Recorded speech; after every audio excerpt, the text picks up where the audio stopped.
শূকর ও গাধার গল্প। একবার এক শূকর আর এক গাধা তর্কে জড়িয়ে পড়ল।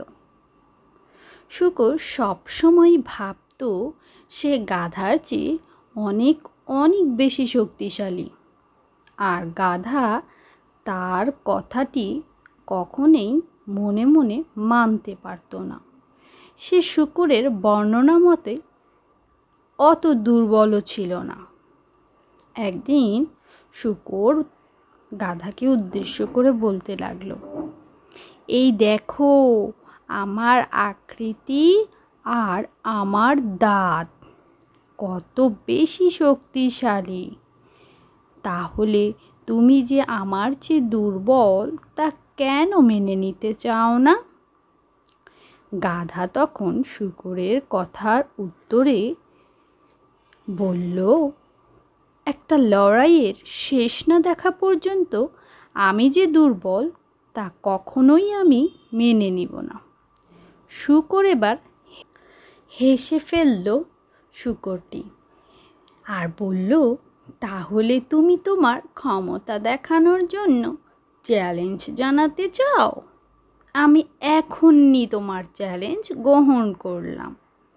এবার দেখা যাক কে জিতে আর কে হারে। এরপর গাধা আর শূকর লড়াইয়ের জন্য প্রস্তুতি শুরু করে দিল। আর একদিন গাধা আর শূকর ঠিক লড়াইয়ে নেমেও পড়ল। শূকর তো তার দাঁতগুলো নিয়ে অহংকার করতে লাগলো। সে মনে মনে ভেবে নিল, আমার দাঁতগুলো তো গাধার নরম মাথার চেয়ে অনেক বেশি শক্তিশালী। আমি আমার দাঁত দিয়ে গাধার নরম মাথায় এক গুঁতো দিয়ে চোখ বন্ধ করেই জিতে যাব। ঠিক লড়াই শুরু হলো। শূকর আর গাধা পরস্পর মুখোমুখি হয়ে দাঁড়ালো। শূকর তার উদ্ধত দাঁতগুলোকে উঁচিয়ে গাধার দিকে জোরসে ছুটে গেল, আর গাধা আকস্মিকভাবে পেছনে ফিরে গেল। সে পেছনে ফিরেই তার গায়ের সমস্ত শক্তি একত্রে করে তার খুরগুলো দিয়ে দিল জোরসে এক লাথি।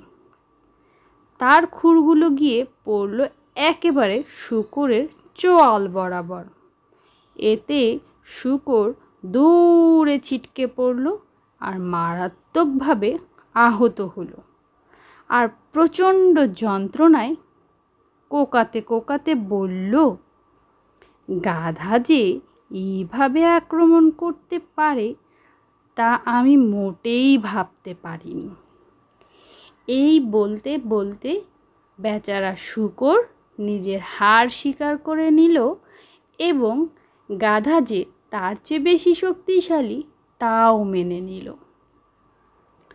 তো কি বুঝতে পারলে বন্ধুরা? হ্যাঁ, অপ্রত্যাশিত পরিস্থিতির জন্য প্রস্তুত থাকতে হয়।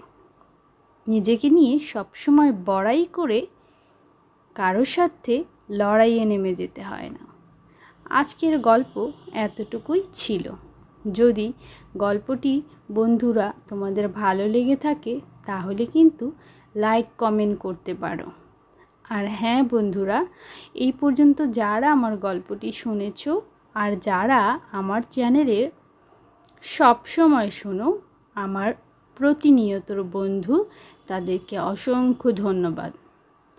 আর যারা এখনও আমার চ্যানেলটিকে সাবস্ক্রাইব করোনি কিন্তু আমার গল্পগুলো শোনো, তাদের কাছে অনুরোধ রইল আমার চ্যানেলটিকে সাবস্ক্রাইব করে পাশে থাকা বেল বাটনটি বাজিয়ে দেবে। তাতে আমি যখন যে ভিডিওটি আপলোড করব সাথে সাথে তোমাদের কাছে নোটিফিকেশন পৌঁছে যাবে, আর সেখান থেকে তোমরা আমার গল্পটি শুনে নিতে পারবে। তো আজকে এই পর্যন্তই। সবাই ভালো থেকো। টাটা বন্ধুরা।